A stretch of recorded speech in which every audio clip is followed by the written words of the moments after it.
اچھا قبرستان جانا ہے، مقصد قبرستان میں اپنی قبر کو یاد کرنا یہ بنیادی مقصد ہے۔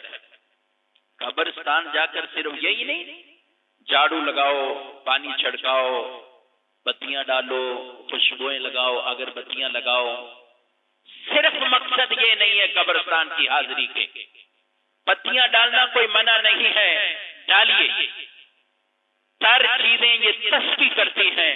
رسول اللہ صلی اللہ علیہ وسلم نے شاخ کو توڑ کر آپ نے 2 قبروں پر لگائی تھی اور فرمایا جب تک یہ تر رہیں گی قبر والے سے عذاب میں تخفیف ہوتی رہے گی۔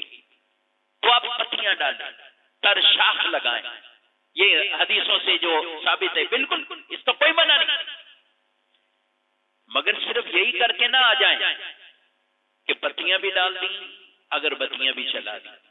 اگربتیاں بھی آپ جلانا چاہیں قبر پہ نہ لگائیں، سائڈ پہ لگا دیں، اس نیت کے ساتھ کہ جو لوگ آئیں گے انہیں خوشبو ملے، انہیں خوشبو۔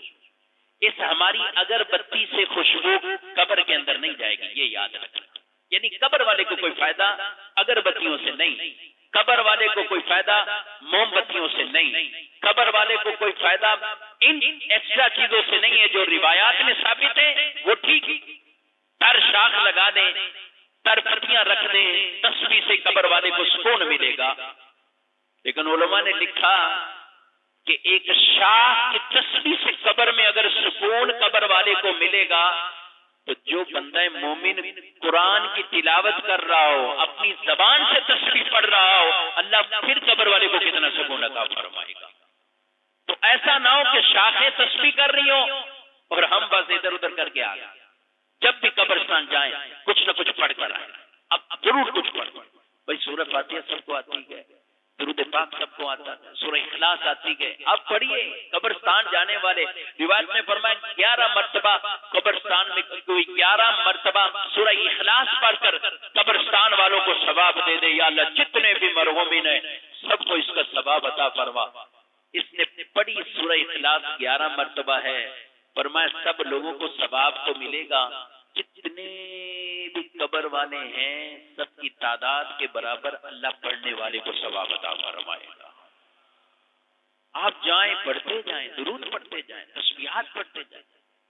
یہ کوئی ایونٹ ایسا نہیں ہے کہ بس ایک میلہ لگانا ہے اور یہ ہم اپنی قبر کو بھی یاد کرنے جانا ہے۔ رسول اللہ صلی اللہ علیہ وسلم نے فرمایا میں نے تمہیں پہلے قبروں کی زیارت سے منع کیا تھا، لیکن اب میں تمہیں اجازت دیتا ہوں، قبروں کی زیارت کرو۔ کیوں؟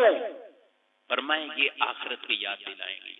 آپ جائیں گے، ہمیں شیطان نے اتنا غافل کر دیا ہے، ہم قبروں کے پاس بھی بیٹھ کر اپنی قبر کو یاد نہیں کرتے، ہم نہیں سوچتے کہ ہمیں بھی یہاں آنا ہے۔ جنازے جن کے کندھوں پہ ہم جنازے لے کر جا رہے ہوتے گئے، ہمیں احساس تک نہیں ہوتا کہ یار یہ بھی زمان ہمارے ساتھ ہی تھا، ساتھ ہی مارکیٹ میں اٹھتا بیٹھتا سب کچھ تھا، لیکن ہم مطمئن ہوتے ہیں یہ ایکسیڈنٹ اس کا ہوا ہے نا، میرا تو نہیں ہوا نا۔ لیکن ہمیں شیطان نے غافل کر دیا، اپنی قبروں سے غافل کر دیا۔ قبرستان کا مقصد وہاں حاضری دیں اور اپنی آخرت کو بھی یاد رکھیں، اپنی قبروں کو بھی یاد رکھیں۔ یہی شب برات سے پہلے ان چیزوں کو ہمیں بطور خاص سمجھنا چاہیے، اور ان نیتوں کے ساتھ قبرستان بھی آپ ضرور حاضری دیجیے۔